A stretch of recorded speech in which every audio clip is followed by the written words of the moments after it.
Blood pooled around Josephine Ward's tightened fists as her nails dug into her palms, the pain barely registering against the greater agony of being marched toward a future she never chose. The year was 1878, and in Julesburg, Colorado, a woman's choices were as limited as the parched landscape surrounding the small frontier town. Today, she was property being transferred from father to husband, and no amount of tears or pleading had swayed either man. "Keep moving," her father growled, his calloused hand gripping her elbow with enough force to leave bruises. The white dress she wore, hastily sewn by her mother over the past week, felt like a burial shroud rather than a wedding gown.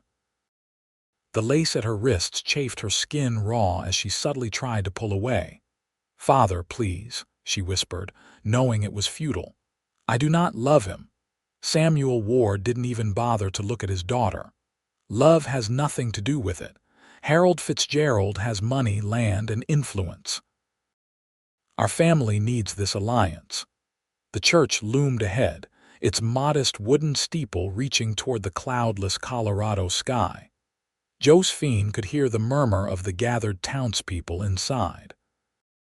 Everyone in Julesburg had been invited to witness her marriage to the wealthiest man in the county, a man 30 years her senior with a reputation for cruelty toward his servants and livestock. Rumors about what had happened to his first 2 wives swirled through town like dust devils, though none dared speak them aloud. As they reached the church steps, Josephine made one final, desperate attempt to break free. She twisted her arm sharply, but her father anticipated the move and tightened his grip, nearly lifting her off her feet. "You embarrass yourself," he hissed. "Think of your mother, your sisters. This marriage secures all our futures." The church door swung open. Harold Fitzgerald stood at the altar, his thinning gray hair slicked back with oil, his expensive suit a stark contrast to the modest attire of the other townspeople. His eyes, cold and possessive, locked onto Josephine, and she felt her stomach turn. The organist began playing the wedding march, the notes echoing like a dirge through the small church. Her father pulled her forward, his grip unyielding as he dragged her down the aisle. Josephine's vision blurred with tears as she desperately scanned the faces of the townspeople, friends, neighbors, people she had known all her life, and saw only downcast eyes and uncomfortable expressions. No one would help her. That's when the church doors slammed open. "This wedding isn't happening," came a deep voice from the doorway. Every head turned. Silhouetted against the bright afternoon sun stood a tall figure, hat pulled low over his eyes, the unmistakable shape of a gun holstered at his hip. Preston Everett stepped into the church, his boots echoing on the wooden floor as the music abruptly ceased. His face, tanned and weathered from years under the western sun, set in determined lines as he moved down the aisle. Dust from the trail still clung to his denim pants and cotton shirt. He wasn't dressed for a wedding, he was dressed for a rescue. "What is the meaning of this?" Harold Fitzgerald bellowed, his face reddening with indignation. "Who are you to interrupt this ceremony?" Preston kept walking, his eyes never leaving Josephine's tear-streaked face.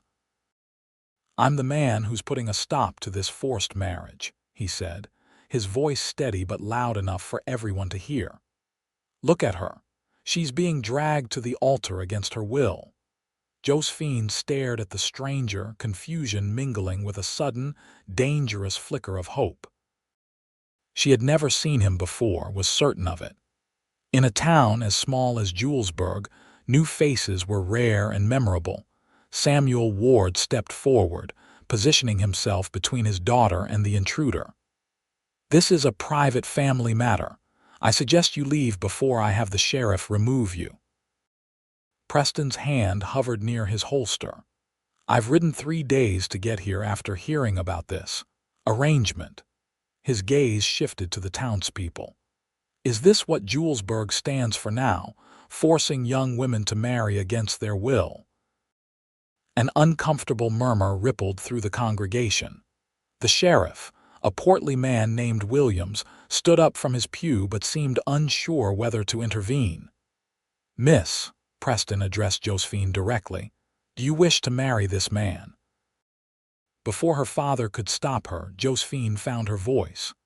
"No," she said, the word coming out as a whisper at first, then gaining strength. "No, I do not." Harold Fitzgerald's face contorted with rage. "She doesn't know what she wants. Ward, control your daughter." "She knows exactly what she wants," Preston countered. He took another step forward, his eyes locked with Josephine's. "And it isn't this." Harold's hand moved to his own concealed weapon. "I paid good money for this marriage, and I will not be humiliated by some trail dust cowboy. Paid." Preston raised an eyebrow, his gaze now fixed on Samuel Ward. "You sold your daughter." Samuel's face reddened.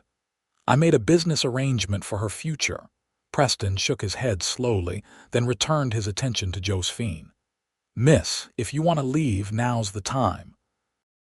I have a horse waiting outside." The church had gone completely silent. Josephine looked at her father, at Harold Fitzgerald, at the reverend who stood awkwardly at the altar, prayer book in hand. Then she looked at the stranger, this cowboy who had burst into her life at the exact moment she needed saving. In that instant, she made her decision. Gathering her white skirts in one hand, she pulled away from her father and moved toward Preston. "Josephine," her father shouted. "You take one more step and you are no longer my daughter." She hesitated, but only for a moment. "Then I am no longer your daughter," she replied, her voice steady despite the tears streaming down her face. Harold lunged forward, grabbing for her arm. "The little bitch is mine. I paid for her." Preston's movement was lightning fast. His fist connected with Harold's jaw before the older man's fingers could close around Josephine's wrist.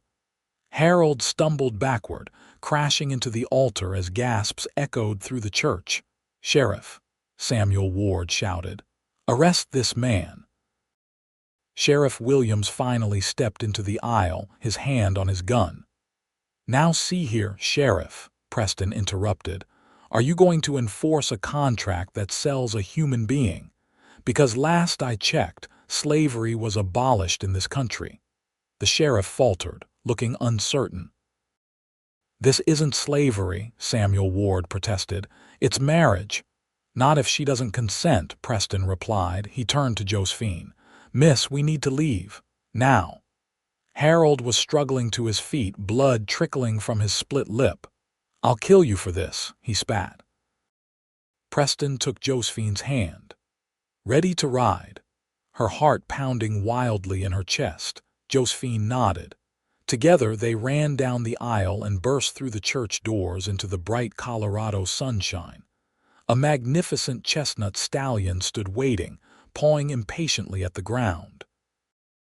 In one fluid motion, Preston mounted the horse and reached down for Josephine. She grabbed his forearm and he pulled her up behind him. The sound of angry shouts erupted from the church as the wedding guests poured out into the street. "Hold tight," Preston instructed as he turned the horse. Josephine wrapped her arms around his waist, the white wedding dress billowing around them.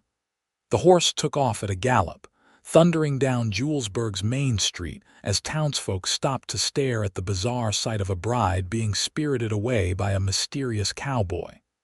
"Where are we going?" she shouted over the pounding hooves. "Away from here," Preston called back. "Anywhere but here." As they rode out of town, Josephine didn't look back. For the first time in months, despite the uncertainty ahead, she felt something she had almost forgotten: freedom. They rode hard for hours, following the South Platte River away from Julesburg. The sun began its descent toward the western horizon, painting the Colorado plains in hues of gold and amber. Josephine's arms ached from clinging to Preston's waist, and her wedding dress was torn and dusty from the desperate escape. Preston finally slowed his horse as they approached a small copse of cottonwood trees near the river. "We'll rest here for a bit," he said, helping her down from the saddle. "Are you all right?" Josephine's legs trembled as they touched the ground. The reality of what she had done, fleeing her own wedding, defying her father, leaving behind everything she had ever known, crashed over her like a wave. I don't know," she admitted, sinking down onto a fallen log. "Why did you do it? Why did you help me? You don't even know me." Preston removed his hat, revealing thick brown hair and kind eyes that crinkled slightly at the corners. "Let's just say I know what it's like to be forced into something against your will." He knelt by the river, dipping his bandana into the cool water before offering it to her. "For your face," he explained gently. She took it gratefully, pressing the damp cloth against her heated cheeks. "Thank you, I'm Josephine Ward." She paused, remembering her father's words. "Or perhaps just Josephine now." "Preston Everett," he replied with a slight bow. "Pleased to make your acquaintance, Miss Josephine, though I wish it had been under better circumstances." "How did you know?" she asked suddenly. "About the wedding, about me." Preston sat down beside her, leaving a respectful distance between them. "I was passing through Silverton last week. Overheard some men talking about Harold Fitzgerald securing himself a young bride from Julesburg, the way they described it." His jaw tightened. It didn't sound right. "So I made some inquiries. When I heard you were being forced to marry a man old enough to be your father, a man with a reputation like Fitzgerald's." He shook his head. "I couldn't just ride on." Josephine stared at him, speechless. This man had ridden for days, risked his life, all to save a stranger from a fate he deemed unjust. "What happens now?" she asked softly, watching as the first stars appeared in the darkening sky. Preston sighed. "That depends on you. I can take you to Denver, maybe find you employment with a decent family. Or there's a women's aid society in Cheyenne that might help." "They'll come looking for me," she said, glancing nervously back in the direction they had come. "Harold won't let this humiliation stand, and my father—" She couldn't finish the sentence. "I know," Preston acknowledged grimly. "That's why we need to keep moving, but not tonight. You need rest." He stood and began gathering firewood. "I'll keep watch." As Preston built a small, carefully hidden fire, Josephine tried to comprehend the drastic turn her life had taken in just one day. This morning, she had awakened in her childhood home, resigned to a life of misery as Harold Fitzgerald's wife. Now, she sat under the stars with a stranger who had risked everything to save her. "Are you hungry?" Preston asked, offering her some jerky and hardtack from his saddlebag. "Starving," she admitted, accepting the humble fare with gratitude. As they ate in companionable silence, Josephine studied her rescuer. In the flickering firelight, she could see that he was younger than she'd initially thought, perhaps only a few years older than her 20 summers. His face was handsome in a rugged way, with a strong jaw and eyes that seemed to hold secrets. "You're staring," Preston observed with a small smile. Josephine blushed, grateful for the darkness that hid her reddening cheeks. "I'm sorry, I keep trying to understand why you would do this for someone you don't know." Preston poked at the fire with a stick, his expression thoughtful. "My sister," he said after a long pause. "She was married off to a man like Fitzgerald when she was 17. A wealthy rancher who promised my father he'd take good care of her." His voice hardened. "He lied. By the time I found out how he was treating her, it was too late." Josephine's hand flew to her mouth. "She died," Preston nodded, his eyes reflecting the dancing flames. "Fell down the stairs, according to her husband. But I saw the bruises before they buried her. I was 16, too young and powerless to do anything about it." He looked up at Josephine.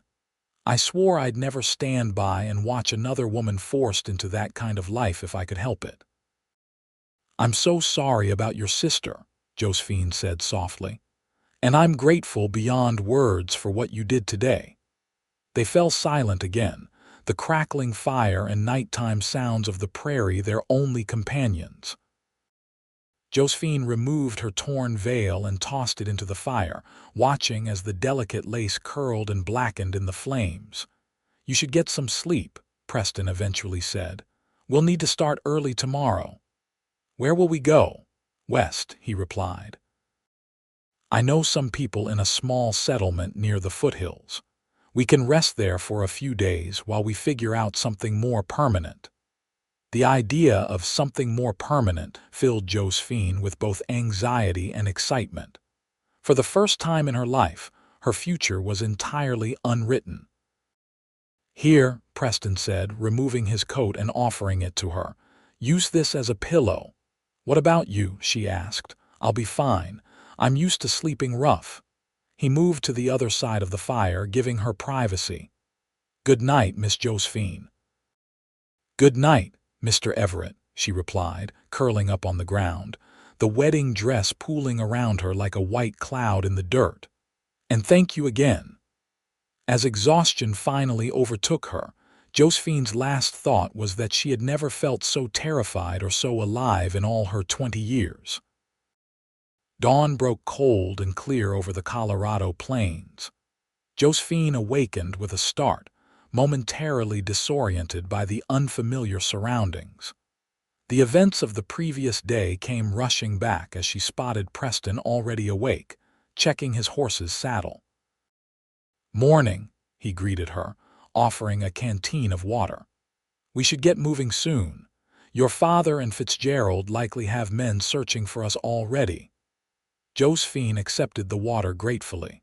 Her wedding dress was hopelessly soiled now, the once pristine white fabric stained with dirt and grass. She splashed water on her face and tried to smooth her tangled hair. "I must look a fright," she murmured, suddenly self-conscious. Preston glanced at her, a hint of a smile playing at the corners of his mouth. "You look like a woman who chose freedom over a cage. There's beauty in that." His words warmed her more than they should have. Josephine reminded herself that while Preston had saved her, his motivation stemmed from his past tragedy, not any particular interest in her. "I have something that might help," he said, reaching into his saddlebag. He pulled out a simple cotton shirt and a pair of trousers. "They'll be too big, but they're clean and they'll be better for riding than that dress." Josephine took the clothes, surprised. "You brought these for me?" Preston shook his head. "They're mine." "But I figured you might need a change of clothes when you decided to come with me." The thoughtfulness of his preparation touched her deeply. "Thank you, could you?" She gestured for him to turn around. "Of course," Preston said quickly, turning his back and walking a short distance away. "I'll check the trail while you change." Behind a screen of bushes, Josephine struggled out of the wedding dress, leaving on her chemise before pulling on Preston's clothes. The shirt hung loosely on her smaller frame, and she had to roll up the sleeves and trouser legs several times. She used a piece torn from her discarded petticoat as a belt to keep the pants from falling down. When she emerged, Preston was scanning the horizon, his expression tense. "What is it?" she asked, approaching him. "Dust cloud," he said, pointing to the east. "Could be nothing. Could be riders." Josephine felt fear grip her heart again. "How many? Can't tell yet, but we're not waiting to find out." He turned to her, his eyes widening slightly as he took in her transformed appearance. For a moment he seemed at a loss for words. "Is something wrong?" she asked, suddenly worried that her makeshift outfit was somehow inappropriate. Preston cleared his throat. "No, not at all. You look like you belong out here, like you've always been free." Something shifted between them in that moment, a recognition, perhaps, that they were now bound together by more than just circumstance. "We should go," Preston said, breaking the spell. He helped her onto the horse before mounting behind her. This arrangement was more secure than having her ride behind him, though it meant she was held within the circle of his arms as he took the reins. "Hold onto the saddle horn," he instructed, his voice close to her ear, "and tell me if you need to stop." With that, they set off at a gallop, heading west toward the distant mountains. Josephine was acutely aware of Preston's proximity, of the strength in his arms as he guided the horse, of the steady beat of his heart against her back. It was improper, scandalous even, to be this close to a man she barely knew, but then again, she had left propriety behind the moment she fled her wedding. They rode hard all morning, stopping only briefly to rest the horse and drink from streams they crossed. By midday, the distant dust cloud had disappeared, but Preston remained vigilant. "You think we've lost them?" Josephine asked as they paused to eat a little more of Preston's provisions. "For now," he replied. "But Fitzgerald has money and connections. He won't give up easily." "Why would he pursue me so doggedly? Surely there are other women he could marry." Preston's expression darkened. "Men like Fitzgerald don't want wives. They want possessions, and they hate losing what they consider theirs." The blunt assessment sent a chill through Josephine despite the warm afternoon sun. "What will happen if they catch us?" "They won't," Preston said with quiet determination. "I won't let them take you back." They continued westward, the landscape gradually changing as they approached the foothills of the Rocky Mountains. The flat plains gave way to rolling hills dotted with pine trees, and the air grew cooler and fresher.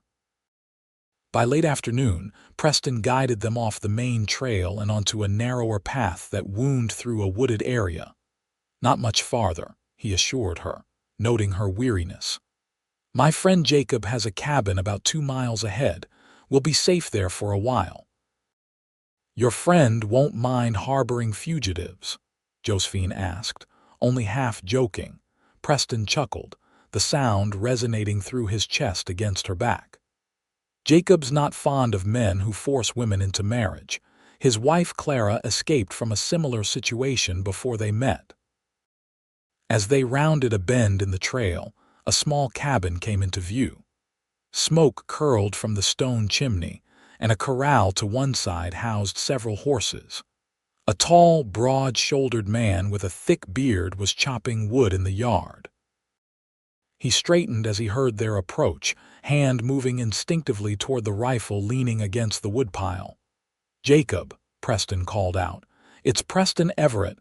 The man's posture relaxed, and he set down his axe. "Preston, didn't expect to see you again so soon." His eyes moved to Josephine, curiosity evident in his expression. Preston dismounted and helped Josephine down from the horse. Her legs were stiff and sore from the long ride, and she stumbled slightly as her feet touched the ground. Preston's hand steadied her elbow. "Jacob, this is Miss Josephine Ward," Preston introduced her. "Josephine, this is Jacob Miller, an old friend from my Army days." "Miss Ward," Jacob greeted her with a respectful nod. "Welcome to our home." The cabin door opened, and a petite woman with auburn hair stepped out, wiping her hands on her apron. "I thought I heard voices," she said, approaching with a warm smile. "You've brought a guest, Preston." "Clara, this is Josephine," Preston explained. "She's in a bit of trouble and we need a place to stay for a few days." Clara's keen eyes took in Josephine's attire, men's clothes, hastily adjusted and the exhaustion evident on her face. Understanding dawned in her expression. "You poor thing," she said gently. "Come inside. You look like you could use a hot meal and a proper rest." Josephine nearly wept with gratitude at the woman's kindness. "Thank you, Mrs. Miller." "Clara, please," the woman insisted, taking Josephine's arm and leading her toward the cabin. "Any friend of Preston's is a friend of ours." Inside, the cabin was modest but comfortable, with handmade furniture and colorful quilts adding warmth to the rustic interior. A pot of stew simmered over the fire, filling the room with a mouth-watering aroma that reminded Josephine how long it had been since she'd eaten a proper meal. While Clara helped Josephine wash up and provided her with a clean dress that fit her far better than Preston's clothes, the men stayed outside. Through the window, Josephine could see Preston and Jacob deep in conversation, their expressions serious. "They're discussing how to keep you safe," Clara explained, noticing Josephine's worried glance. "Jacob has connections, people who can help if necessary." "I've put Preston in terrible danger," Josephine said, the reality of their situation weighing heavily on her. "He risked everything for a stranger," Clara smiled softly. "That's the kind of man Preston is, always fighting for those who can't fight for themselves." She paused, studying Josephine's face. "He told you about his sister," Josephine nodded. "Rebecca's death changed him," Clara continued. "He blamed himself for not protecting her, though he was just a boy at the time." She handed Josephine a comb for her tangled hair. "I've known Preston for 5 years, and this is the first time I've seen him bring someone here for protection. You must have made quite an impression." Josephine felt her cheeks warm. "He saved me from a forced marriage to a cruel man. I owe him my life, but I'm nothing special to him, just another woman in need of rescue." Clara gave her a knowing look. "If you say so, dear." When Preston and Jacob came inside, Josephine was seated at the table in Clara's borrowed dress, her hair combed and braided. Preston stopped in the doorway, his eyes meeting hers. Something flickered in his gaze, appreciation, perhaps, or surprise at her transformation from bedraggled runaway to composed young woman. "You look restored, Miss Ward," he said with a slight bow. "Thanks to Mrs. Miller's kindness," Josephine replied, suddenly shy under his steady gaze. Jacob clapped Preston on the shoulder. "I've sent my boy to town with a message for Sheriff Davis. He's an old friend, nothing like the law in Julesburg. He'll keep an eye out for strangers asking questions." The evening passed pleasantly around the Millers' table. For the first time since her escape, Josephine allowed herself to relax slightly, wrapped in the warmth of good food and kind company.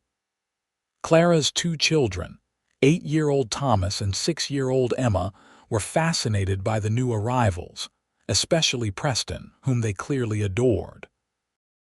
"Tell us a story, Uncle Preston," Emma begged after dinner, climbing into his lap without hesitation. Preston laughed, a rich sound that transformed his serious face. "A story, is it? Well, let's see."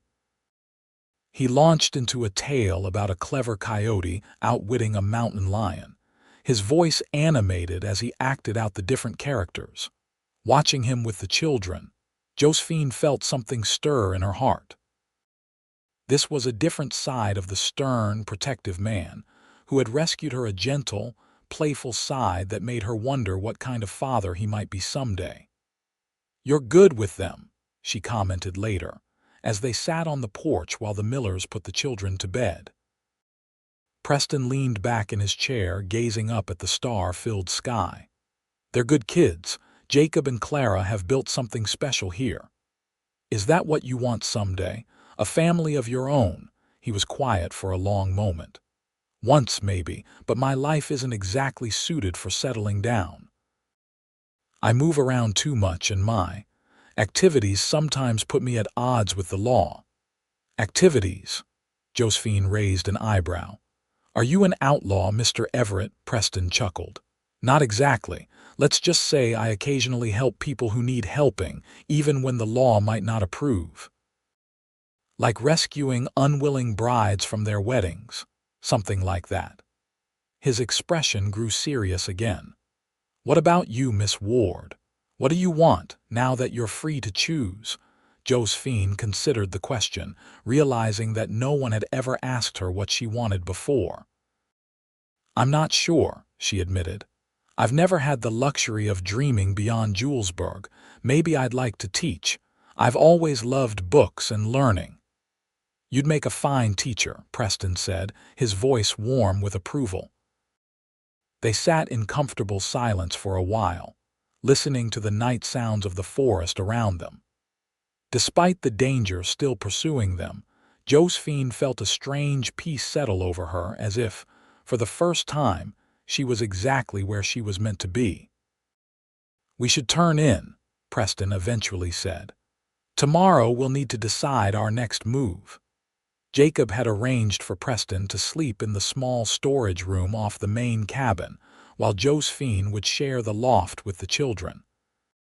As they stood to go inside, Josephine impulsively touched Preston's arm. "Thank you," she said softly. "Not just for the rescue, but for treating me like a person with choices. No one's ever done that before." In the silver moonlight, Preston's expression softened. For a breathless moment, Josephine thought he might reach for her, but instead he simply nodded. "Good night, Miss Ward." "Good night, Mr. Everett." The next morning brought trouble. Jacob's son returned from town with news that several men had arrived in the settlement, asking questions about a young woman and a cowboy traveling together. They were offering a substantial reward for information. "Fitzgerald's men," Preston said grimly, pacing the cabin floor. "They're closing in faster than I expected." "What do we do?" Josephine asked, fear clutching at her heart again. Jacob spread a map on the table. "You can't stay here. They'll eventually search every homestead in the area. Your best bet is to head into the mountains. I have a friend who runs a mining operation near Silver Creek. It's remote, hard to find if you don't know the way." "How far?" Preston asked, studying the map. 2 days' ride, maybe 3 with the passes still partially snowed in." Jacob traced a route with his finger. "But it's defensible, and Oliver Matthews is a good man. He'll help you." Clara had been packing food and supplies while they talked. "You should leave as soon as possible," she said, placing a bundle on the table. "I've included some of my clothes for Josephine. They'll be warmer in the mountains." Preston nodded, his expression resolute. "We'll leave within the hour. Jacob, can you spare another horse? It's a long journey for 2 on 1 mount." "Take the bay mare," Jacob offered. "She's sure-footed in mountain terrain." As they prepared to depart, Josephine changed into the clothes Clara had provided: a sturdy skirt, warm flannel shirt, and leather boots that fit her surprisingly well. Clara also gave her a heavy coat and woolen hat. "The mountains are beautiful but merciless," she warned. "Keep warm and stay close to Preston. He knows the wilderness better than most." The children were upset to see them leave so soon, especially Preston. Little Emma clung to his leg until he knelt down and promised to visit again when it was safe. "You'll bring Miss Josephine back too?" the child asked, her eyes wide and serious. Preston glanced up at Josephine, something unreadable passing across his face. "If she wishes to come." They set off just before noon, Preston leading the way on his chestnut stallion while Josephine rode the bay mare. For the first few hours, they stayed on little-used trails, moving steadily upward into the foothills of the Rockies. The air grew cooler as they gained elevation, and the pine forests thickened around them. "Have you been to these mountains before?" Josephine asked as they paused to rest the horses by a clear mountain stream. Preston nodded, scanning their back trail for any sign of pursuit. "I spent 2 years up here after the war, trapping and prospecting. Didn't find much gold, but I found something more valuable." "What was that?" "Peace," he said simply. "After the things I saw during the war, I needed somewhere to heal. The mountains don't ask questions or pass judgment, they just are." Josephine watched him as he refilled their canteens. There were so many layers to this man, the determined rescuer, the playful storyteller with children, and now this contemplative soul who sought solace in nature's grandeur. They continued upward throughout the afternoon, the trail growing steeper and more challenging. Preston frequently checked on Josephine, making sure she wasn't struggling with the difficult terrain. "You ride well," he commented when they stopped again to rest the horses. Most city women would be complaining by now. Josephine smiled. I grew up riding. It was one of the few freedoms my father allowed me. Her smile faded at the mention of her father. Do you think he's with them? The men searching for us. Preston's expression grew grim. Possibly. Does that worry you? She considered the question carefully.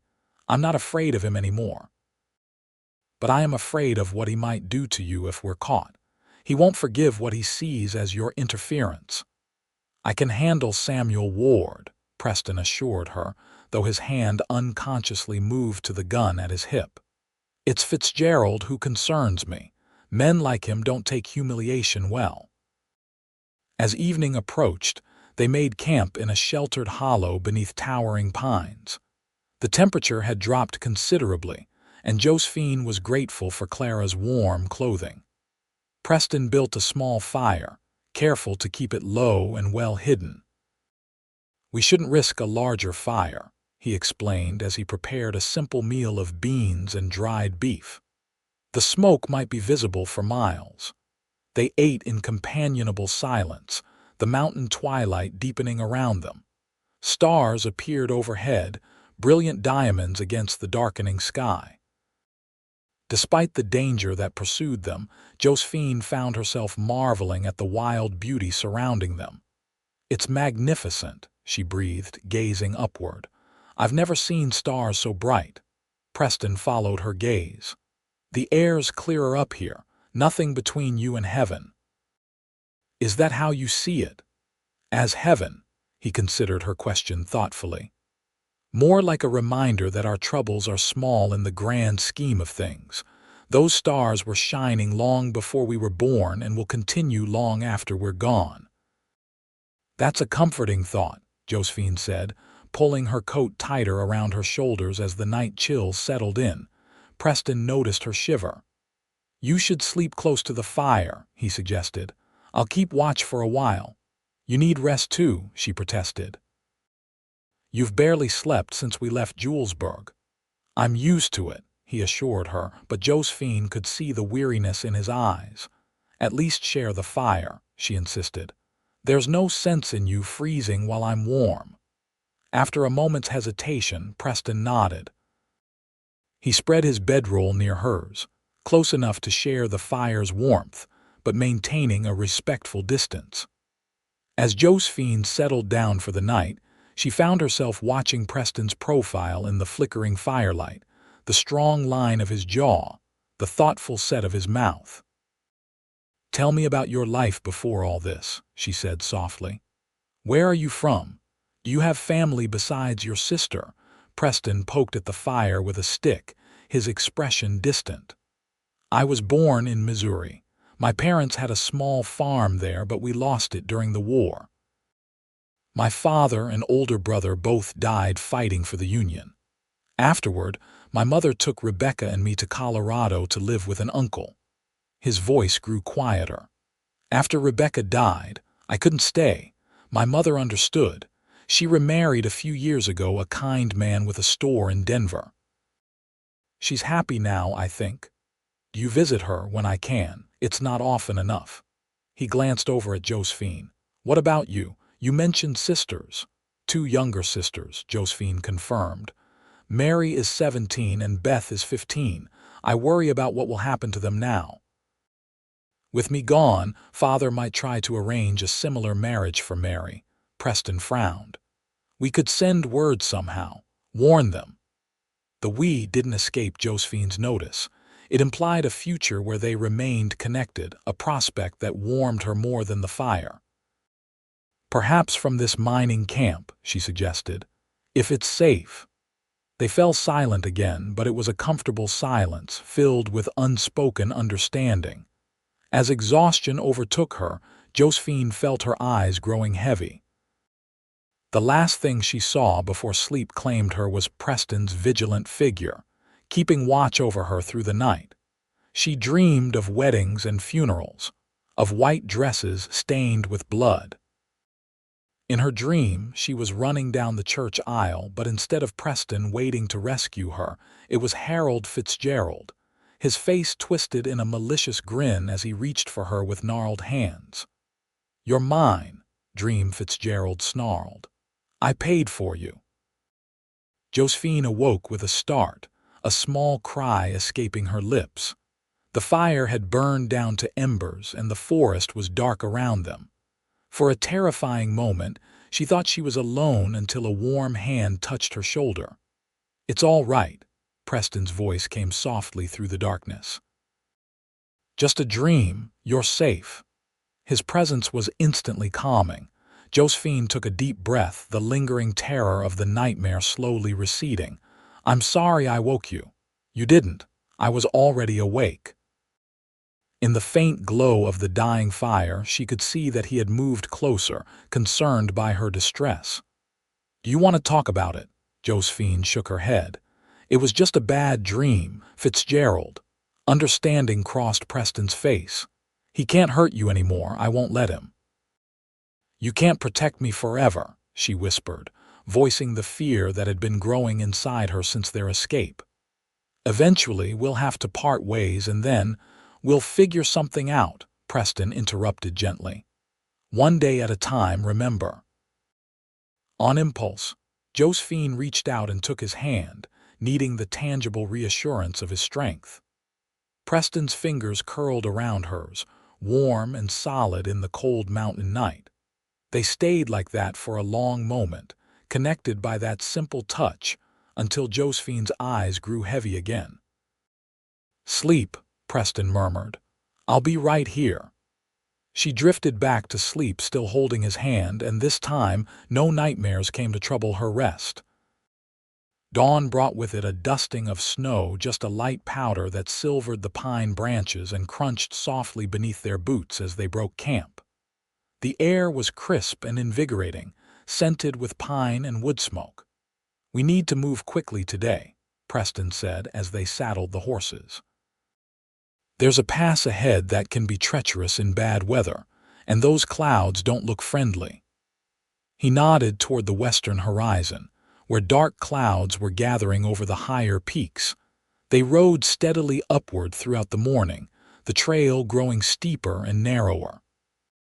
In places, they had to dismount and lead the horses carefully around fallen trees or across icy streams. Despite the physical challenges, Josephine found herself enjoying the journey. There was a wild freedom to this life that she had never experienced before, making decisions moment by moment, relying on her own strength and wits to survive. Preston noticed her smile as she successfully guided her horse across a particularly difficult stretch. "You're taking to mountain life well," he observed, a hint of admiration in his voice. "It's exhilarating," she admitted. "Challenging, yes, but also liberating." "Most people find the wilderness frightening," Preston said, helping her remount. "They prefer the comfort of town life, even with all its constraints." "I've had enough constraints to last a lifetime," Josephine replied. "I'd rather face honest dangers than live behind bars of propriety and expectation."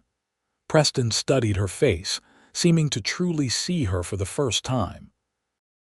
"You're not what I expected, Josephine Ward." "What did you expect?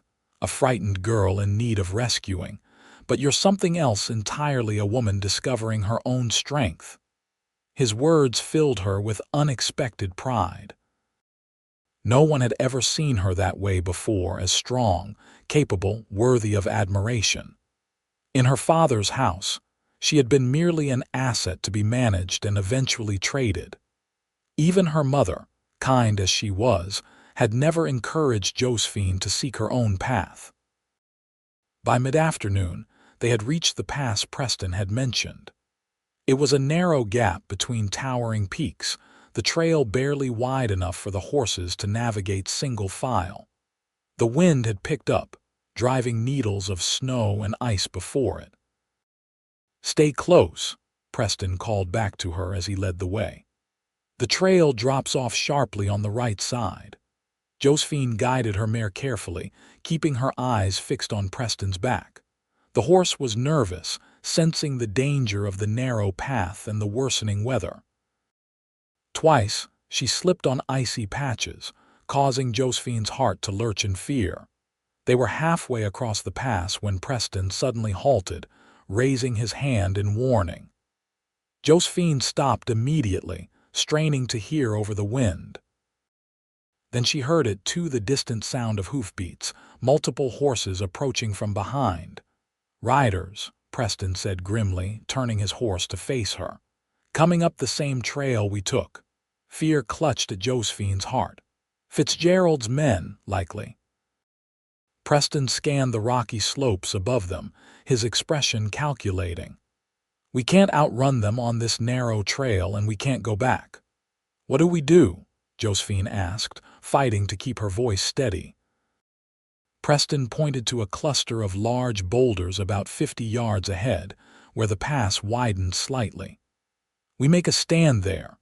The rocks will provide cover." They urged their horses forward as quickly as they dared on the treacherous path. Upon reaching the boulders, Preston helped Josephine dismount and led both horses behind the largest rock formation. "Stay here," he instructed, drawing his rifle from its scabbard. "Keep low and don't move unless I tell you to." "I won't hide while you face them alone," Josephine protested, sudden determination rising within her. "Give me your revolver, I can shoot." Preston looked surprised. "You've handled firearms." "My brother taught me before he left for the goldfields." She held out her hand. "I'm not helpless, Preston." After a moment's hesitation, Preston handed her his Colt revolver. "6 shots," he said. "Make them count if it comes to that, but let's hope it doesn't." They took positions behind separate boulders, watching the trail where it curved around a bend about 100 yards back. The snow was falling more heavily now, reducing visibility, but they could hear the approaching riders clearly, 4 or 5 horses, by Preston's estimation. "If it's Fitzgerald's men, they'll likely shoot first and ask questions later," Preston warned. "But if it's just your father or the sheriff from Julesburg, they might be open to parley." Josephine checked the revolver, finding it loaded and ready. Her hands were steady despite the danger, a fact that surprised her. A week ago, the thought of aiming a gun at another human being would have horrified her. Now, she would do what was necessary to preserve her freedom and Preston's life. The first rider appeared around the bend, followed closely by 3 others. Even from a distance, Josephine recognized her father's tall figure and the bulky form of Sheriff Williams. The other 2 men were strangers to her, likely hired guns. "That's far enough." Preston called out, his rifle trained on the approaching riders. "State your business." The riders halted, clearly surprised to find their quarry waiting for them. Samuel Ward pushed his horse forward slightly, squinting through the falling snow. "Josephine," he shouted, "is that you with him?" "Are you hurt?" "I'm unharmed, father," she called back, staying hidden behind her boulder. "No thanks to you and your plans for me. This is madness, girl. Come back with us now and all will be forgiven." Preston's voice was cold when he responded. "There's nothing to forgive. She's a free woman making her own choices." Sheriff Williams moved his horse alongside Samuel's. "Everett, you're wanted for kidnapping and interference with a legal marriage contract. Surrender now, and we'll see you get a fair trial back in Julesburg." "There was nothing legal about forcing a woman to marry against her will," Preston replied steadily. "And she came willingly. Ask her yourself." Samuel Ward's face contorted with anger. "She doesn't know what she wants. She's been bewitched by this drifter." "I know exactly what I want, father," Josephine said, rising slightly to make herself visible. "I want a life of my own choosing, not one sold to the highest bidder." "Harold Fitzgerald is a respected businessman," Samuel sputtered. "He would have given you a comfortable life." "At what price?" Josephine demanded. "My freedom, my dignity, my body." Her father flinched at her bluntness, unused to such direct speech from his obedient daughter, One of the strangers with them shifted impatiently. "This is taking too long, Ward. Fitzgerald's paying us to bring the girl back, not to stand around talking in a snowstorm." Preston's grip tightened on his rifle. "You're not taking her anywhere." "There are 4 of us and only one of you, Cowboy," the man sneered, his hand moving toward his holstered gun. "I wouldn't count on those odds," Preston warned, his voice deadly calm. "I was a sharpshooter in the Union Army. I can put a bullet through your eye before you clear leather." The tension was palpable, snowflakes swirling between the two groups as they faced off. Josephine held her breath, finger hovering near the trigger of Preston's revolver. One wrong move from either side would ignite a bloodbath. Unexpectedly, it was Sheriff Williams who broke the standoff.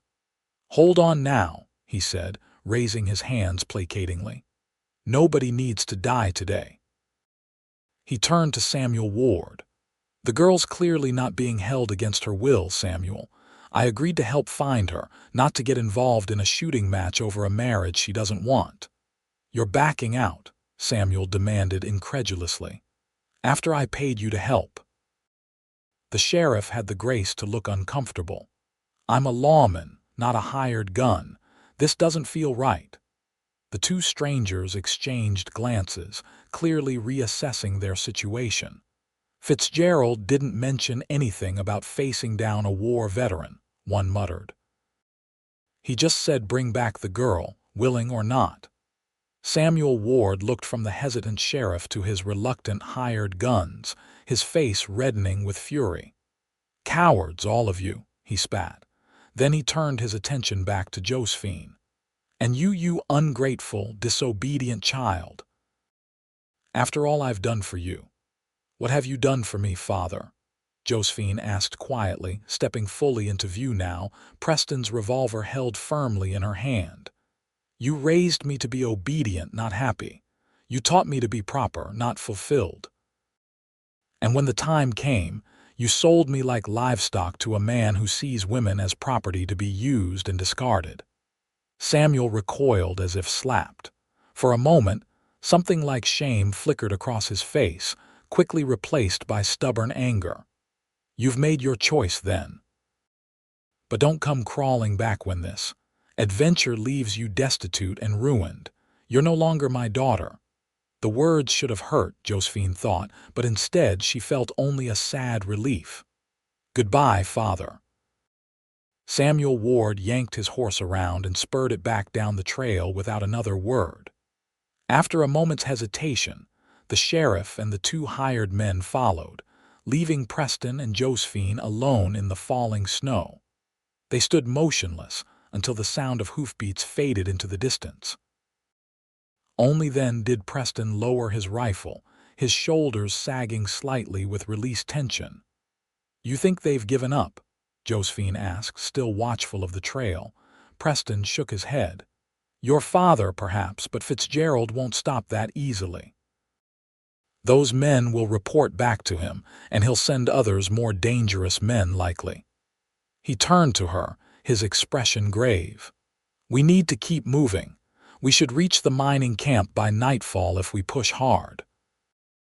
As they mounted their horses and continued across the pass, the snow began to fall more heavily. The wind howled around them, driving icy particles against their faces and making conversation impossible.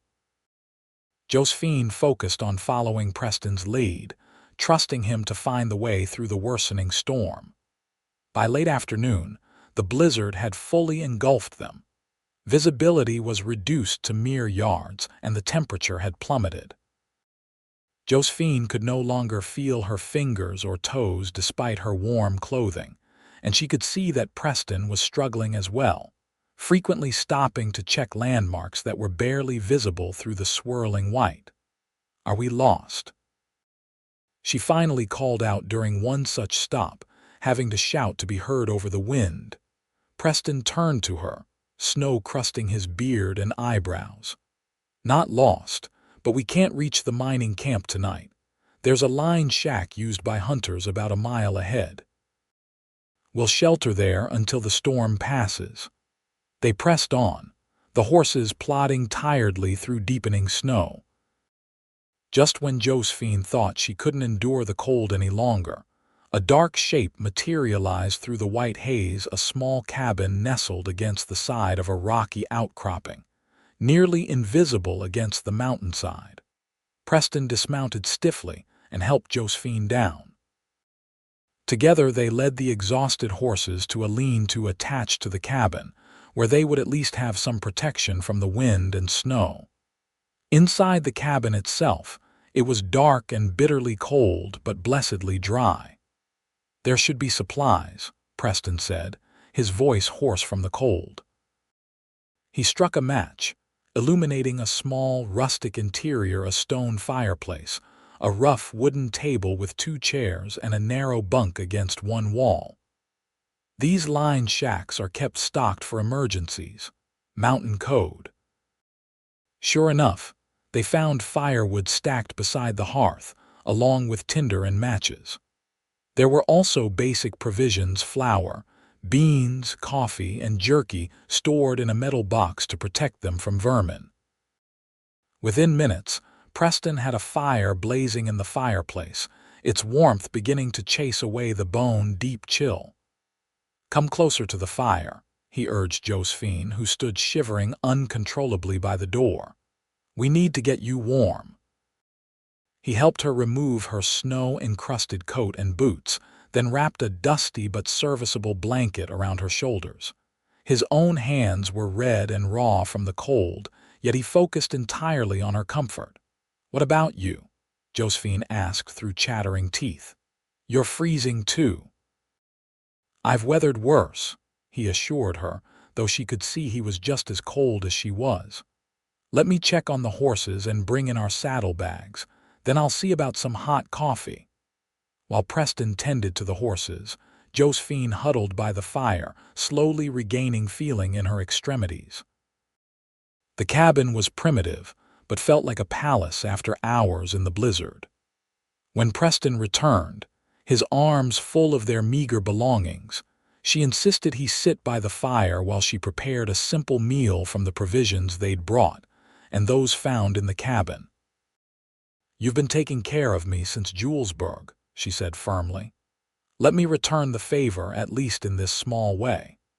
Too tired to argue, Preston sank into one of the wooden chairs, extending his hands toward the flames. Josephine busied herself with making coffee and a simple stew, acutely aware of his presence in the small space they now shared. Outside, the wind howled like a living thing, rattling the shutters and driving snow against the single small window. "It's going to be a long night," Preston observed, watching the blizzard through a crack in the shutters. "This storm isn't letting up anytime soon." The implications of his statement hung in the air between them. They were stranded together in this isolated cabin, with only one narrow bunk and no chaperone in sight. In any other circumstances, it would be scandalously improper. Josephine found she didn't care. Society's rules seemed absurd after what she had been through, nearly forced into marriage with a man she despised, then fleeing across mountains with a virtual stranger who had shown her more respect and kindness than any man of her acquaintance. They ate their simple meal in companionable silence, both too exhausted for conversation. When they had finished, Preston insisted on taking the floor near the fire, giving Josephine the bunk. "I won't hear any arguments," he said when she protested. "You need proper rest more than I do." "At least take one of the blankets," she insisted, holding out the extra one she'd found folded at the foot of the bunk. Their fingers brushed as he accepted it, sending an unexpected warmth through her that had nothing to do with the fire. Settled on the bunk with her own blanket, Josephine watched as Preston made himself as comfortable as possible on the hard wooden floor. The firelight cast flickering shadows across his face, highlighting the strong line of his jaw and the weariness in his eyes. "Preston," she said softly, breaking the silence. What happens after we reach the mining camp? He turned to look at her, his expression thoughtful. That depends on what you want.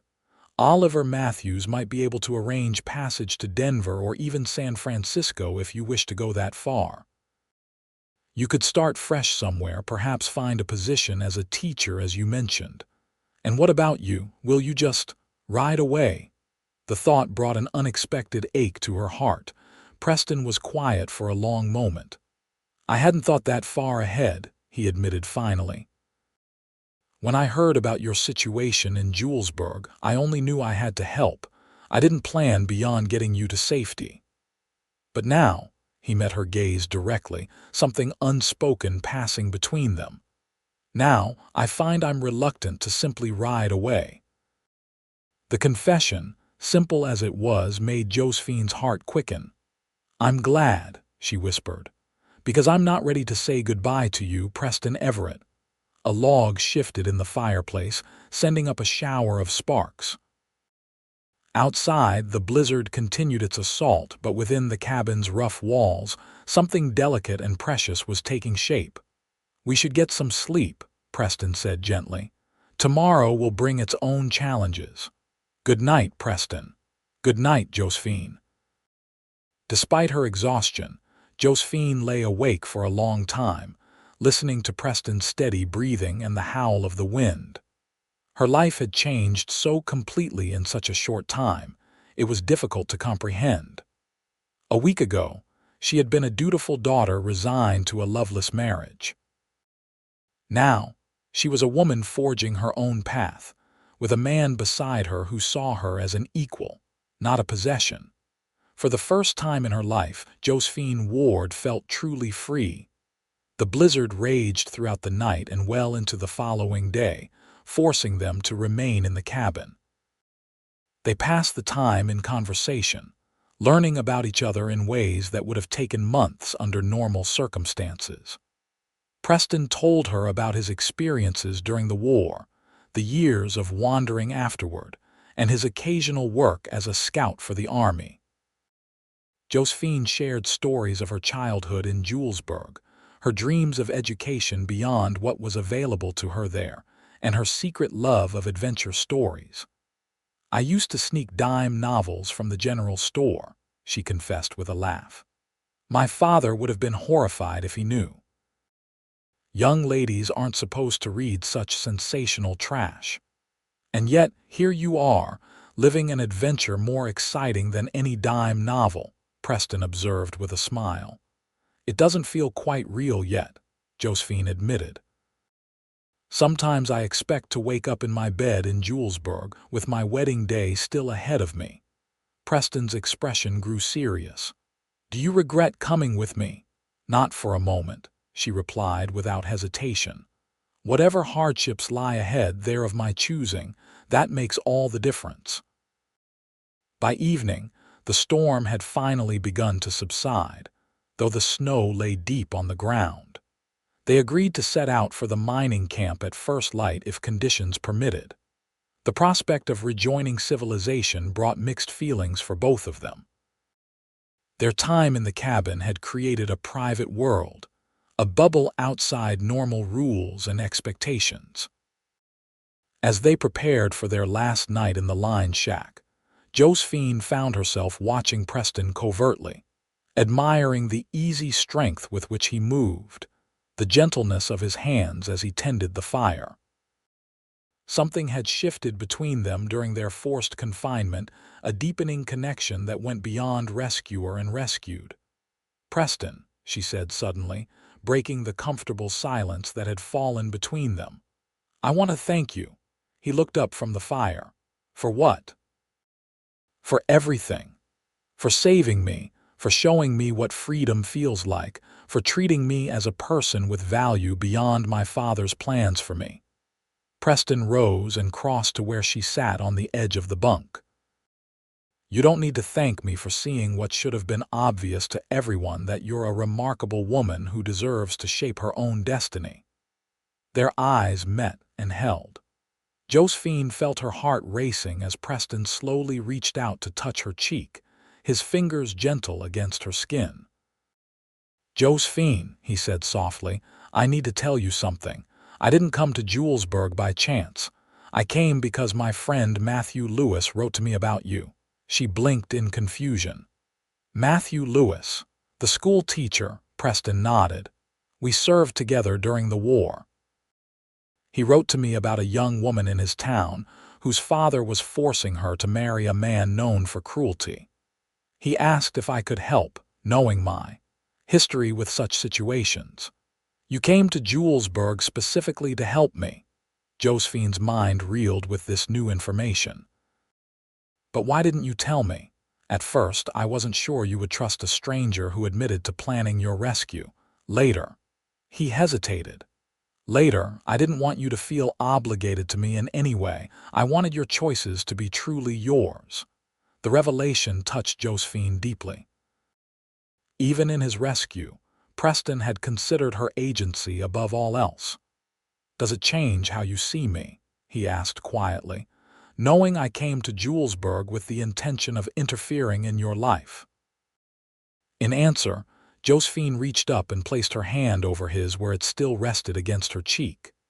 "It only confirms what I already knew, that you are a good man, Preston Everett, perhaps the best man I've ever known."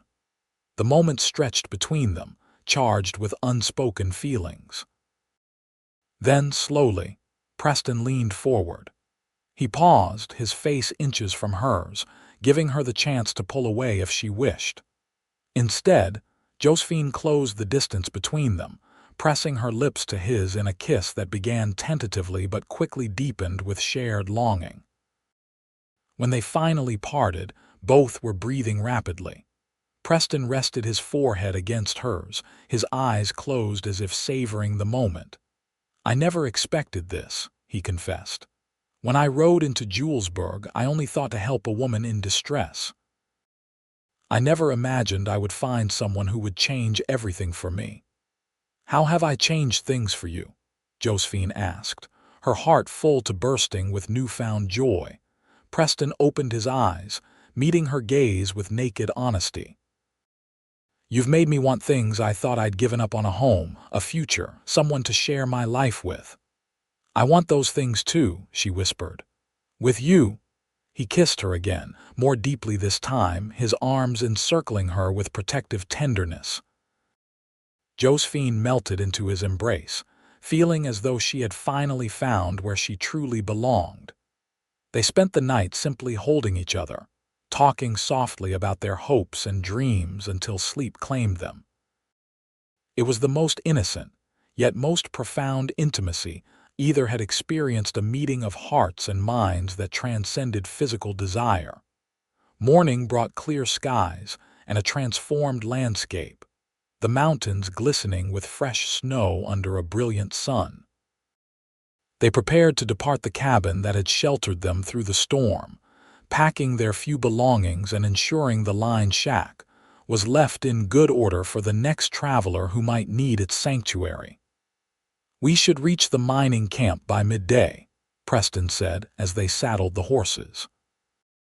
"Oliver Matthews is a fair man. He'll help us figure out our next steps." Josephine nodded, though a part of her was reluctant to leave their mountain refuge. "What will those steps be, do you think?" Preston secured the last strap on his saddle before turning to her. "Last night I spoke of wanting a home, a future. I meant it, Josephine." He took her hands in his.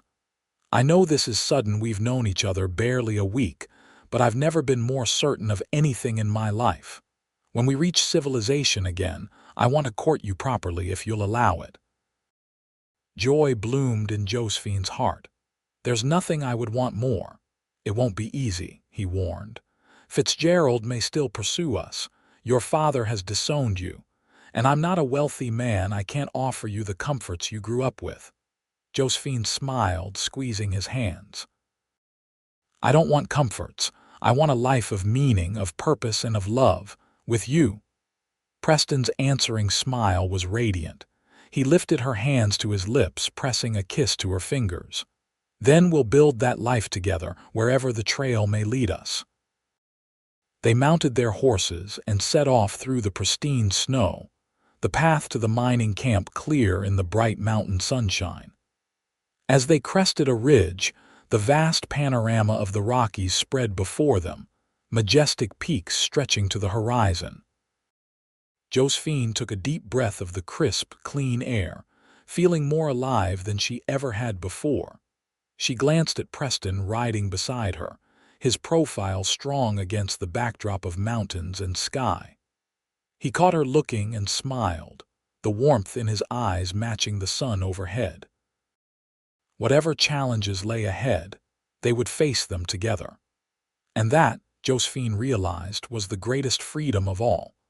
The mining camp of Silver Creek came into view around midday, a collection of wooden buildings nestled in a protected valley. Smoke rose from several chimneys, and they could hear the distant clang of metal against stone as miners worked their claims. It was a far cry from the ordered streets of Julesburg, with its rough-hewn appearance and population comprised almost entirely of men. As they rode into the camp, they attracted curious stares. A woman was a rare sight in such remote mining operations, and Josephine felt the weight of many eyes upon her. Preston moved his horse closer to hers, protectively. "Oliver's office should be in the main building," he said, nodding toward a two-story structure at the center of the camp. "Stay close." They dismounted outside the building, tying their horses to a hitching post. Before they could enter, the door swung open, and a tall man with a silver-streaked beard emerged. He stopped short at the sight of them, his weathered face breaking into a surprised smile. "Preston Everett. Is that you, you old trail hound?" "Oliver Matthews," Preston greeted him warmly, extending his hand. "It's been too long." Oliver clasped Preston's hand, then noticed Josephine. He removed his hat with a courteous nod. "And who might this lady be?" "This is Miss Josephine Ward," Preston introduced her. "Josephine, this is Oliver Matthews, the finest mining engineer in Colorado and an old friend." "Miss Ward," Oliver said with a gentlemanly bow that seemed at odds with his rugged appearance. "Welcome to Silver Creek. We don't get many visitors of your caliber here." "Thank you, Mr. Matthews," Josephine replied. "I'm grateful for your hospitality." Oliver invited them inside his office, a surprisingly comfortable space with a roaring fire and bookshelves lining the walls. Once they were seated with mugs of hot coffee, Preston explained their situation: Josephine's near-forced marriage, their escape from Julesburg, and the pursuit by Fitzgerald's men. Oliver listened intently, his expression growing grave. "Harold Fitzgerald," he said when Preston finished. "I know the name. He has interests in several mines near Central City, not a man to cross lightly." "We're hoping to find a way to ensure Josephine's safety," Preston explained. "Perhaps passage to Denver or beyond, somewhere Fitzgerald's reach doesn't extend." Oliver stroked his beard thoughtfully. "Fitzgerald's reach is long in these parts. He has money and connections throughout Colorado." He studied Josephine for a moment. "But there might be another solution. My wife runs a school for the children here in camp. She's been looking for an assistant teacher. It would provide you with a position and a reason to remain here under our protection." Josephine's eyes widened at this unexpected opportunity. "A teaching position? Here?" Oliver nodded. "It's not as refined as a town school, of course. The children are mostly miners' sons and daughters. But Sarah, my wife, is an educated woman from Boston. She maintains high standards." "I would be honored to help with the school," Josephine said earnestly. "Though I'm not certain my education is sufficient, Sarah will be the judge of that," Oliver interrupted with a kind smile. "But something tells me you'll do just fine." He turned to Preston. "And what about you? Still drifting from job to job?" Preston glanced at Josephine, something warm in his eyes. "I'm thinking it might be time to put down some roots." Oliver raised an eyebrow, looking between them with new understanding. "I see. Well, as it happens, I could use a good man to oversee security for the mine. We've had some trouble with claim jumpers and thieves. The position comes with a cabin small but sound. That's very generous, Preston said, clearly surprised by the offer. Not generosity, practicality, Oliver corrected. You're good in a tight spot, and you know these mountains better than most. I'd consider it a fair exchange. By evening, Josephine had met Sarah Matthews, a gracious woman in her 40s who welcomed her warmly and immediately accepted her as an assistant in the school. Preston had toured the mine operations with Oliver, agreeing to take on the security position. And they had been shown to the promised cabin, a sturdy one-room structure on the edge of the camp. Basic, but clean and well-built. It's not much, Preston said apologetically as they stood inside what would be his new home. Nothing like what you're used to in Julesburg. Josephine moved to the small window, looking out at the mountains bathed in the golden light of sunset. It's perfect, she said softly. It's freedom. Preston came to stand beside her, his hand finding hers. Oliver offered to have the minister from the next valley come perform a marriage ceremony whenever we're ready. No pressure, he added quickly. I know this has all happened very fast. Josephine turned to him, her heart full. Not too fast. When you know something is right, you don't need time to question it. She reached up to touch his face, tracing the line of his jaw with gentle fingers. I would be proud to become your wife, Preston Everett, whenever you feel the time is right. His eyes shone with emotion as he pulled her into his arms. Then we'll build our life here, for now at least, and face whatever comes together. 3 days later, Harold Fitzgerald arrived in Silver Creek with 6 armed men. They rode into camp at midday, when most of the miners were working their claims. Josephine was at the schoolhouse with Sarah and the children when one of the older boys burst in with the news. Miss Ward, there's men asking for you at Mr. Matthews' office. Mean-looking fellows with guns. Sarah immediately sent one of the children to fetch Preston from the mine, while instructing the others to remain inside the schoolhouse. Stay here, she told Josephine firmly. I'll go see what's happening. But Josephine couldn't just hide while others confronted danger on her behalf. No, I should go. This is my fight. At least wait for Preston, Sarah pleaded. Josephine squeezed the older woman's hand gratefully but shook her head. I've been running from Fitzgerald long enough. It's time I faced him. With a courage she didn't entirely feel, Josephine walked from the schoolhouse to Oliver's office. Through the window, she could see Oliver standing tall behind his desk, facing Harold Fitzgerald, older and more intimidating than she remembered, his expensive coat contrasting sharply with the rugged mining camp surroundings. She pushed open the door, her head held high. Mr. Fitzgerald, she greeted him coolly. You've come a long way for nothing. Fitzgerald turned, his face twisting into something between a sneer and a smile. Josephine, still playing the rebellious girl, I see. Your father is most distressed by your behavior. My father disowned me, she replied evenly. And I am not a girl, but a woman who makes her own choices. Fitzgerald's eyes hardened. A woman without protection or prospects. What will you do here in this God-forsaken mining camp? Teach dirty children their letters until your youth fades. I still offer you a home, a position in society. Be reasonable, girl. Miss Ward has both protection and prospects here, Oliver interrupted firmly. She's under my employ and the camp's protection. Fitzgerald laughed harshly. The protection of a handful of miners against my influence. Don't be absurd, Matthews. I can shut down your operation with one telegram to Denver. The door opened again, and Preston entered, his expression calm but his eyes alert and dangerous. You'll send no telegrams, Fitzgerald.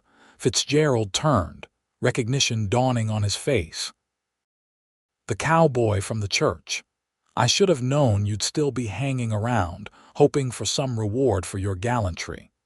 His gaze shifted between Preston and Josephine, his expression growing uglier.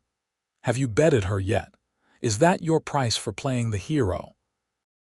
Before anyone could react, Josephine stepped forward and slapped Fitzgerald hard across the face. The sound cracked through the room like a gunshot.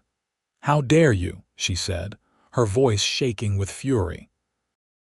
"You speak of protection and position, but you don't see me as a human being at all, just another possession to be acquired and used." Fitzgerald's face reddened, his hand moving toward his gun. "You'll regret that." You little Preston was between them in an instant, his own gun drawn and pressed against Fitzgerald's chest. "Think very carefully about your next move," he warned quietly, "because it may be your last." The room froze in tense silence. Outside, miners had begun gathering, drawn by the commotion. Through the window, Josephine could see them, dozens of hard-working men, many armed, watching the confrontation unfold. They were not just Oliver's employees. They were a community that had accepted her and Preston as their own. Fitzgerald must have seen them too. His gaze darted around the room, calculating his odds. His hired men waited by the door, hands hovering near their weapons, but clearly uneasy about the growing crowd outside. "This isn't over," he finally said, stepping back from Preston's gun. "No one humiliates Harold Fitzgerald and gets away with it." "It is over," Preston contradicted him firmly. "Josephine has made her choice. She will not be returning to Julesburg or becoming your wife. Ever. And if you or your men cause any trouble in my camp," Oliver added, "you'll find yourself facing charges of assault and attempted kidnapping. I have friends in the territorial government who would be very interested in examining your business dealings more closely."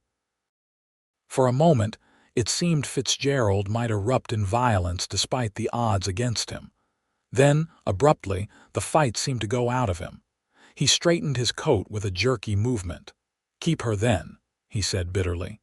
"A disobedient wife is more trouble than she's worth anyway." He turned to his men. "We're leaving." As Fitzgerald pushed past Preston toward the door, he paused for one last venomous remark. "Enjoy your life in this squalor, Josephine. When you tire of playing pioneer with your cowboy, don't come crawling back to civilization." "This is civilization, Mr. Fitzgerald," Josephine replied calmly. "True civilization is measured by how people treat one another, not by the size of their houses or bank accounts." Fitzgerald had no answer for that. With a final glare, he stormed out of the office, his men following. The gathered miners parted to let them pass, their expressions uniformly hostile. No one spoke until the sound of Fitzgerald's departing horses had faded into the distance. "You think he'll really give up?" Josephine asked, the tension of the confrontation finally catching up to her as her knees weakened. Preston was immediately at her side, supporting her with a gentle arm around her waist. "I believe he will." Men like Fitzgerald care about their pride, but they care about their money and reputation more. Oliver's threat to investigate his business dealings was no idle one. Oliver nodded agreement. "Fitzgerald has too much to lose by pursuing a personal vendetta. He'll find another young woman to terrorize, I'm afraid, but I think you're free of him, Josephine." The realization washed over her she was truly free. Free of her father's control, free of Fitzgerald's claim, free to build the life she wanted. She looked up at Preston, finding in his eyes all the love and support she could ever desire. "Then there's nothing standing in our way anymore." Preston smiled, understanding her meaning perfectly. "Nothing at all." They were married the following Sunday in the Silver Creek Meeting Hall, which the miners had decorated with pine boughs and whatever wildflowers could be found on the mountainsides. Josephine wore a simple blue dress that Sarah Matthews had helped her make, with a crown of flowers in her hair instead of a veil. Preston looked handsome and slightly nervous in a new shirt and his best trousers, his usually unruly hair tamed for the occasion. The entire camp turned out for the ceremony, filling the small hall to capacity. The minister, a kind elderly man from the neighboring valley, spoke of love and partnership, of building a life based on mutual respect and shared dreams. When it came time for the vows, Preston took Josephine's hands in his voice clear and strong as he promised to love, honor, and cherish her all the days of his life. Josephine, looking into the eyes of the man who had rescued her not just from a forced marriage but from a life without choices, made the same promise with all her heart. "I now pronounce you husband and wife," the minister declared, beaming at the young couple. "Mr. Preston, you may kiss your bride." As Preston's lips met hers, sealing their vows with a kiss both tender and passionate, Josephine felt a joy so complete it brought tears to her eyes. This was what a wedding should be: a celebration of love freely given and received, not a business transaction between men with a woman as the commodity. The celebration afterward lasted well into the night, with music and dancing and more food than Josephine had ever seen in one place. The miners, rough men most of them, showed their gentle sides as they welcomed her as Preston's wife and a permanent member of their community. Sarah and Oliver Matthews presented them with a handmade quilt for their cabin, and the schoolchildren had created a book of drawings and good wishes for their beloved teacher and the camp's new security chief. When they finally returned to their cabin, now truly their home, Preston swept Josephine into his arms to carry her across the threshold, making her laugh with delight at the traditional gesture. "Welcome home, Mrs. Everett," he said, setting her gently on her feet inside. Josephine wrapped her arms around his neck, her heart overflowing with happiness. "Home," she repeated, savoring the word. "Our home." Preston's eyes grew serious as he caressed her cheek. "Are you truly happy here, Josephine? This life is so different from what you knew in Julesburg." "It's everything I never dared to dream of," she assured him. "A purpose in teaching the children, a community that values me for my mind and heart, and a husband who sees me as an equal partner." She rose on tiptoe to kiss him softly. "I wouldn't trade this cabin for the finest mansion in Denver." Preston's answering kiss was deeper, filled with the promise of the night to come there first as husband and wife. "I love you, Josephine Everett," he whispered against her lips, "and I will spend the rest of my life making sure you never regret choosing this path." "I love you too," she replied, her heart too full for more elaborate declarations. "And I never will." 5 years later, Josephine stood on the porch of their expanded cabin, watching as Preston taught their 3-year-old son Thomas to ride his first pony. Their infant daughter Rebecca slept peacefully in her cradle nearby, her tiny face a perfect blend of her parents' features. Silver Creek had grown from a rough mining camp into a proper small town, with a real schoolhouse where Josephine still taught, now as head mistress since Sarah Matthews had retired. Preston had built a successful business providing security for mining operations throughout the region, his reputation for fairness and integrity bringing clients from as far away as Utah Territory. Occasionally, news reached them from Julesburg. Josephine's sisters had both married not forced matches, thankfully, but men of their own choosing. Her mother wrote regularly, and had even visited once to meet her grandchildren, though Samuel Ward remained unreconciled to his daughter's choices. Harold Fitzgerald had indeed found another young woman to marry, but the union had ended in scandal when she fled to her parents' home after less than a year, bearing visible signs of his cruelty. "Look, Mama," Thomas called excitedly as he balanced on the pony's back, Preston's steadying hand never far away. "I'm riding all by myself." "I see you, sweetheart," Josephine called back, her heart full of pride and love. "You're doing wonderfully." Preston looked up, meeting her gaze across the yard. Even after 5 years, that look still made her heart skip a beat, the love and devotion in his eyes. The silent communication of a partnership forged in adversity and strengthened through shared joy and hardship. As the mountain sunset painted the sky in shades of gold and purple, Josephine thought back to that day in the Julesburg church when a stranger had burst through the doors and declared, "This wedding isn't happening." How differently her life would have turned out without Preston's courage and compassion. She had been dragged to one altar against her will, only to walk willingly and joyfully to another. And in that choice, in all the choices that followed, she had found not just freedom, but a love deeper and truer than she had ever imagined possible. Preston brought Thomas back to the porch, the boy chattering excitedly about his riding adventure. As her husband lifted their son into her arms, then bent to check on their sleeping daughter, Josephine silently thanked whatever fate or providence had sent this remarkable man into her life at precisely the moment she needed him most. "What are you thinking about?" Preston asked, noticing her contemplative expression as he joined her on the porch, his arm sliding naturally around her waist. Josephine leaned into his embrace, watching as the first stars appeared in the darkening sky. "I was thinking about how one moment can change everything. One choice, one act of courage." Preston pressed a kiss to her temple. "Best decision I ever made riding into that church." "Best decision I ever made riding out with you," Josephine replied, turning in his arms to face him.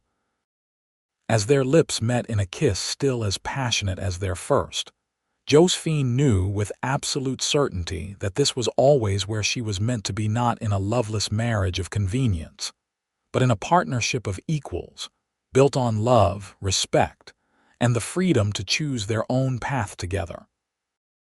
In the end, she hadn't needed rescuing at all. She had simply needed someone to believe she was worth fighting for until she learned to fight for herself.